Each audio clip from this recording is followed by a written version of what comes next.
Hello, जय हिंद सभी को। मैं शुभम आपका स्वागत करता हूं आपके अपने इस यूट्यूब चैनल शुभम ई क्लासेस में।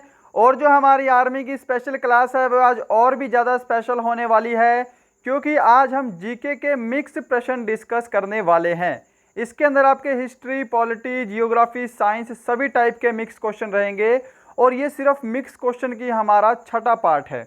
यहाँ पर हम टॉप 20 प्रश्नों का टेस्ट लगाने वाले हैं। तो चलिए अपना वीडियो स्टार्ट करते हैं। और वीडियो शुरू करने से पहले आपको बताऊंगा कि रोज़ सुबह 10 बजे हमारी लाइव क्लास होती है, तो इसको आपको ज़रूर अटेंड करना है। चलिए अपना सेशन शुरू करते हैं।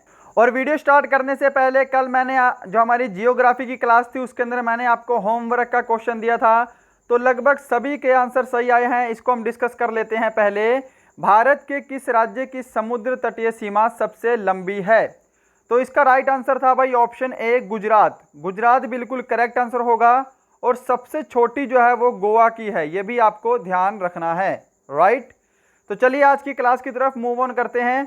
तो जैसा आप सभी को पता है, प्रश्नों की संख्या हमारी 20 है और आप सभी को टारगेट दिया है मैंने 17 प्रश्न ठीक करने का। वेरी इंपॉर्टेंट क्वेश्चन है। और देखिएगा, वीडियो के लास्ट में आपको आज भी मैं होमवर्क का क्वेश्चन दूंगा, तो वीडियो को कंप्लीट देखना है दोस्तों। पहला प्रश्न है आपके सामने स्क्रीन पर, जल्दी से आंसर दीजिएगा। भारतीय राष्ट्रीय कांग्रेस की स्थापना किस शहर में हुई थी? तो देखो, इससे रिलेटेड कई सारे क्वेश्चन आपके एग्जाम में आ चुके हैं। यदि आपसे पूछेगा भारतीय राष्ट्रीय कांग्रेस की स्थापना किस शहर में हुई थी, तो आपका जो बिल्कुल करेक्ट आंसर होगा वो होगा बम्बई। ऑप्शन डी बिल्कुल करेक्ट होगा, मुंबई। क्या सभी ने सही आंसर दिया है? अपने आंसर आपको मैच करते चले जाना है। सन 1885 में कांग्रेस की स्थापना हुई थी और उस समय वायसराय लॉर्ड डफरिन थे। ये भी आपको ध्यान रखना है। कांग्रेस से रिलेटेड जितने भी इंपॉर्टेंट फैक्ट बनते हैं आपके एग्जाम में लगातार पूछे जाते हैं, तो सभी की सभी क्वेश्चन इंपॉर्टेंट है, आपको ध्यान से करके चलने हैं। क्वेश्चन नंबर सेकंड है, यहाँ पर देखिएगा, भारत में जीएसटी कब लागू हुआ था? 2018 में आपके क्लर्क के एग्जाम में यह क्वेश्चन पूछा गया है और बहुत ही इंपॉर्टेंट क्वेश्चन है जी। भारत में जीएसटी कब लागू हुआ था? तो जल्दी से इसका आंसर दे दो भाई। राइट आंसर मैच करेंगे सभी। ऑप्शन सी जिन्होंने आंसर दिया है ना, 1 जुलाई 2017, सभी ने बिल्कुल सही आंसर दिया है। क्वेश्चन नंबर थर्ड डिस्कस कर रहे हैं हम यहाँ पे। टमाटर में कौन सा अम्ल मौजूद होता है? प्रश्न वेरी वेरी इंपॉर्टेंट। राइट। तो देखो, मैलिक अम्ल, सल्फेनिक अम्ल, टार्टरिक अम्ल या फिर ऑक्सैलिक अम्ल, चारों ऑप्शन आपके सामने हैं। जल्दी से आंसर दे दीजिए। टमाटर में कौन सा अम्ल मौजूद होता है? तो यदि आपने ऑप्शन डी को टिक किया है या फिर आपने मन में सोचा है कि ऑक्सैलिक अम्ल, तो आपने बिल्कुल सही सोचा है। आपका तीसरा प्रश्न भी बिल्कुल सही होगा यदि आपने ऑप्शन डी को आंसर दिया है। राइट। ऐसे ही आपको आंसर मैच करते चले जाने हैं। क्वेश्चन नंबर 4 है, निम्नलिखित में से पल्लव वंश की राजधानी कौन थी? पल्लव वंश की राजधानी कौन सी थी? कितना इंपॉर्टेंट प्रश्न है भाई। ऑप्शन देंगे हम आपको, मदुरै, विशाखापट्टनम, कांचीपुरम या फिर तंजावुर। पल्लव वंश की राजधानी कौन सी थी?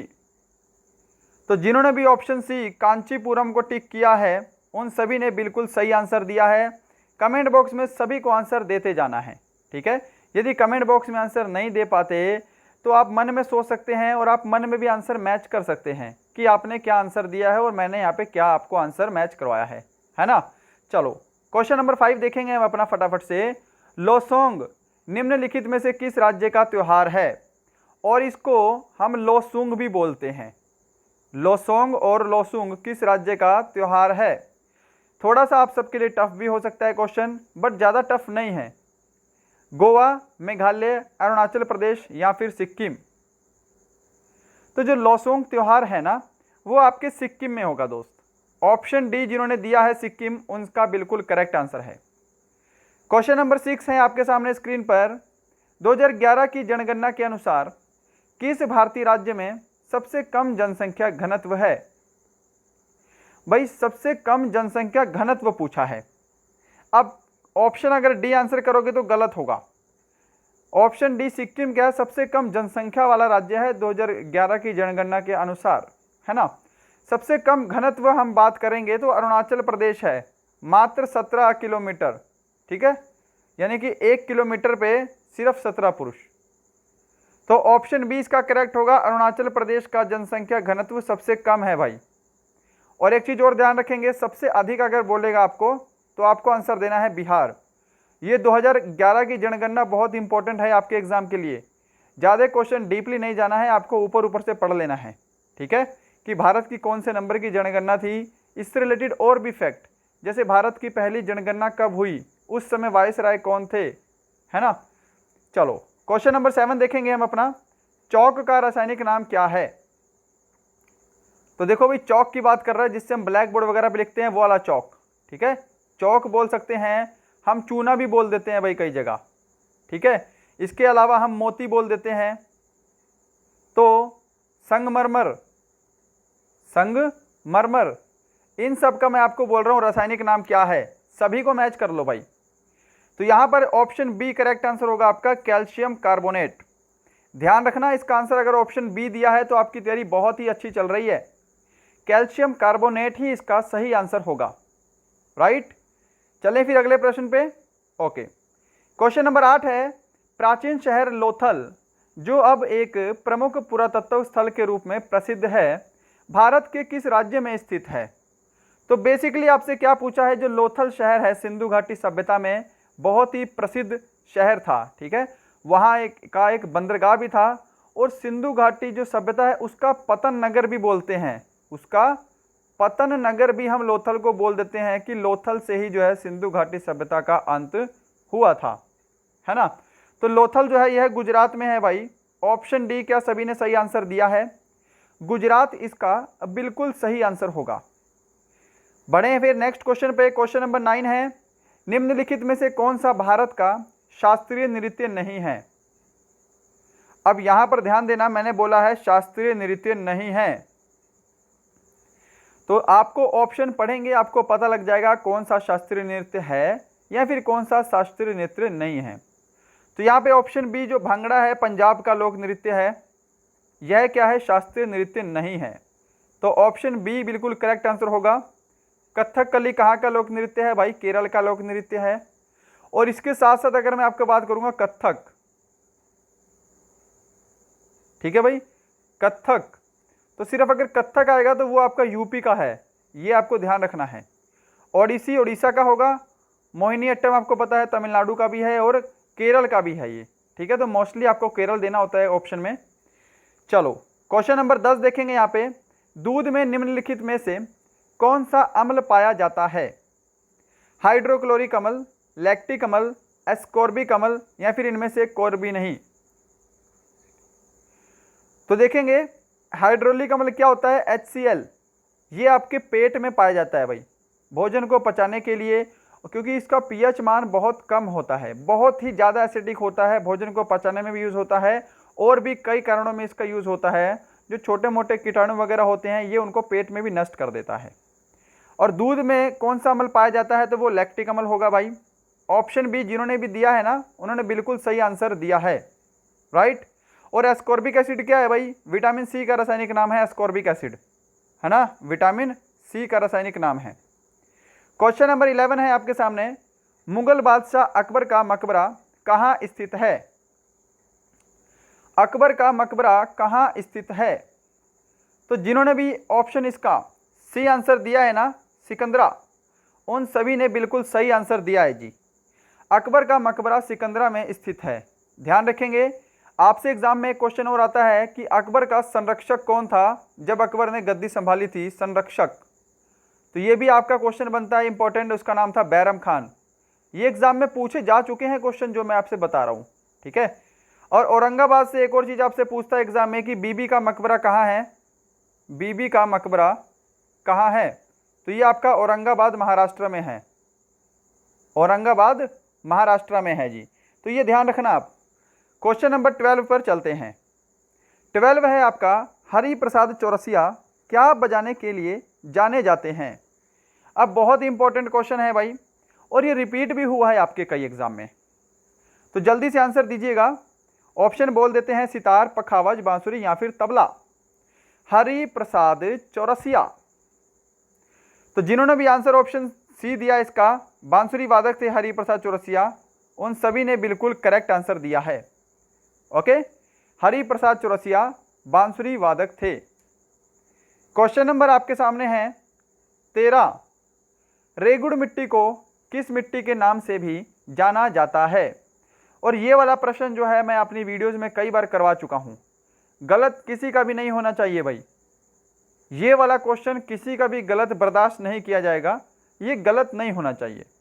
रेगुड़ मिट्टी को किस मिट्टी के नाम से भी जाना जाता है? इस मिट्टी के अंदर सबसे अधिक संख्या में कपास उगाया जाता है, संख्या नहीं बोलेंगे, सबसे अधिक मात्रा में कपास उगाया जाता है, और इस मिट्टी को काली मिट्टी के नाम से भी जाना जाता है। ऑप्शन बी, क्या सभी ने सही आंसर दिया है? आंसर मैच करते रहना दोस्तों। क्वेश्चन नंबर 14 है आपके सामने, और इससे पहले मैं आपको बोलूँगा, यदि आपको यह वीडियो पसंद आ रहा है, वीडियो की क्वालिटी अच्छी लग रही है, तो प्लीज़ हमारी इस वीडियो को अभी से लाइक कर दें फटाफट। इससे आगे बढ़ने से पहले आपको वीडियो को लाइक कर देना है, और यदि पसंद नहीं आ रहा है तो डिसलाइक भी कर सकते हैं, ताकि मुझे लगे कि आपको पसंद नहीं आ रहा है तो मैं कुछ और सुधार कर सकूं, है ना। भारत में राज्यों के राज्यपालों की नियुक्ति करने का अधिकार किसके पास है? क्वेश्चन मैं पहले करवा चुका हूं, शायद कल या परसों ही हमारी पॉलिटी की क्लास हुई है, और उस पॉलिटी के सेशन में मैंने आपको ये क्वेश्चन करवाया है बखूबी। तो आंसर किसी का गलत नहीं होना चाहिए। ऑप्शन मैच करेंगे सभी। जिन्होंने भी ऑप्शन डी को आंसर दिया है राष्ट्रपति, सभी का आंसर बिल्कुल सही है। राज्यपालों की नियुक्ति करने का अधिकार राष्ट्रपति के ही पास है। करेक्ट है जी सभी का आंसर। चलिएगा नेक्स्ट क्वेश्चन पे चलते हैं। क्वेश्चन नंबर 15 है आपके सामने, निम्न में से किस पोषक तत्व की कमी से रिकेट्स नामक बीमारी होती है? बहुत ही आसान प्रश्न है आपके सामने। ऑप्शन है vitamin B, vitamin D, vitamin K या फिर सी। तो रिकेट्स नामक बीमारी होती है विटामिन डी की कमी से। क्या आप सभी ने ऑप्शन डी को चूज किया है? ऑप्शन डी इसका बिल्कुल, ऑप्शन बी, ठीक है, विटामिन डी है और ऑप्शन बी है आपका बिल्कुल करेक्ट आंसर है। क्वेश्चन नंबर 16 है, उस्ताद अमजद अली खान किस वाद्ययंत्र के लिए जाने जाते हैं? वीणा, तबला, सरोद या फिर वायलिन? जल्दी से आंसर दे दीजिएगा। उस्ताद अमजद अली खान किस वाद्ययंत्र के लिए जाने जाते हैं? करेक्ट आंसर होगा इसका option C, sarod. Option C जिन्होंने भी आंसर दिया है उनका बिल्कुल सही आंसर है। नंबर 17 देखेंगे, किस प्रकार का सूक्ष्म जीव टाइफाइड का कारण बनता है? टाइफाइड का कारण किस प्रकार का सूक्ष्म जीव बनता है? तो ऑप्शन इसका ए बिल्कुल करेक्ट आंसर होगा भाई, जीवाणु। जीवाणु के द्वारा जो है वो टाइफाइड नामक बीमारी होती है। क्वेश्चन नंबर 18 है आपके सामने, जल मिश्रित एसिटिक अम्ल आमतौर पर किस नाम से जाना जाता है? एसिटिक अम्ल को किस नाम से जानते हैं? तो जैसा हम सभी को पता है, सिरका जो है विनेगर, इसका रासायनिक नाम क्या है? एसिटिक अम्ल है। तो ऑप्शन सी ही इसका बिल्कुल करेक्ट आंसर होगा। क्या सभी ने आंसर सही दिया है? क्वेश्चन नंबर 19 है आपके सामने, मालगुडी डेज किसकी रचना है? मालगुडी डेज किसकी रचना है? तो यहां पर जिन्होंने भी ऑप्शन बी को आंसर दिया है आर के नारायण, उन सभी का आंसर बिल्कुल सही होगा भाई। ऑप्शन बी हमारा बिल्कुल करेक्ट आंसर होगा, ठीक है। और देखो मैंने 2-3 दिन से कुछ चीज़ नोटिस कर रहा हूं कि जैसे जैसे आपका एग्ज़ाम बिल्कुल नज़दीक आता जा रहा है, लगभग 60% स्टूडेंट का जो आर्मी की तैयारी कर रहे हैं उनका एग्ज़ाम आपका 1 नवंबर को है, ठीक है। इसके अंदर आपके army GD, clerk, tradesman, technical सभी हैं। तो मैं देख रहा हूँ कि जैसे जैसे एग्ज़ाम नज़दीक आ रहा है वैसे वैसे आपकी पढ़ाई में रुचि कम होती जा रही है ना। आप लोग घर पे भी कम पढ़ रहे हो, यूट्यूब पे भी कम पढ़ रहे हो। तो देखो इस समय सिर्फ आपका फोकस ओनली स्टडी पे होना चाहिए, ठीक है। सिर्फ स्टडी पे आपका बिल्कुल फोकस होना चाहिए। एग्ज़ाम देने का मौका हर किसी को बार बार नहीं मिलता। जिनका लास्ट चांस है ना, उनसे एक बार पूछ लेना कि उनके ऊपर क्या बीतती है, उनको कैसा फील होता है कि अगर इस बार नहीं हुआ तो वो अपनी आगे की टेंशन में रहते हैं कि इस बार नहीं हुआ तो क्या होगा, ठीक है। तो आप ऐसी सिचुएशन मत आने दो। और भाई जिनका भी लास्ट चांस है उनको बोल रहा हूँ कि पूरी जी जान लगा के मेहनत कर देना, ताकि आपके मन में कोई 1% का ऐसा ना रहे कि मेरी तैयारी में कुछ कमी थी। अपनी तैयारी बिल्कुल 100% देना आप, ठीक है, अपनी तरफ से बिल्कुल 100% देना है आपको। तो पढ़ाई में बिल्कुल भी ढील मत बरतो, पढ़ाई आपको बिल्कुल ही कंटिन्यूसली करनी है। ठीक है, ये आपका विद्यार्थी जीवन है भाई।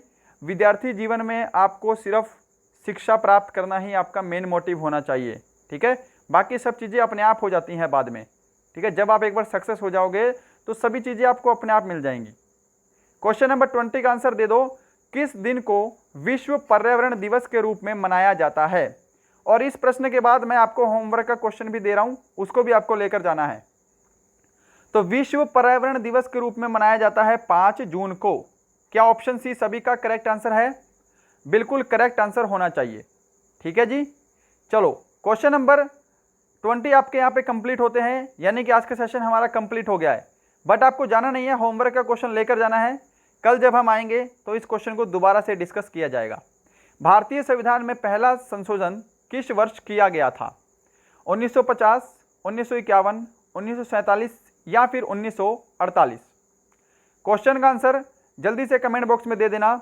और मैंने आपको 20 में से 17 प्रश्न ठीक करने का टारगेट दिया था, तो क्या आप सभी ने इतने 17 प्रश्न अचीव किए हैं? कमेंट बॉक्स में जल्दी से कमेंट कर दो। और देखिएगा, आप चाहे तो इस पूरी वीडियो का बिल्कुल फ्री में PDF भी डाउनलोड कर सकते हैं। डिस्क्रिप्शन में हमारे टेलीग्राम का लिंक मिलेगा, वहाँ जाकर इन सभी क्लास की PDF, जितनी भी क्लास हमारी यूट्यूब पे होती हैं सभी का बिल्कुल फ्री में PDF मिलता है। जाओ नीचे डिस्क्रिप्शन में टेलीग्राम मिलेगा, टेलीग्राम चैनल को ज्वाइन करो और वहाँ से अपनी सारी PDF डाउनलोड कर लो। ठीक है, पुरानी PDF भी आप डाउनलोड कर सकते हैं। और जो लोग इंस्टाग्राम चलाते हैं, आप चाहो तो मुझे इंस्टाग्राम पर भी फॉलो कर सकते हो, सभी लिंक आपको डिस्क्रिप्शन में मिल जाएंगे। तो सेशन आज का यहीं कंप्लीट करते हैं। ओके, मिलते हैं नेक्स्ट वीडियो में किसी अच्छे टॉपिक के साथ। तब तक के लिए जय हिंद, जय भारत।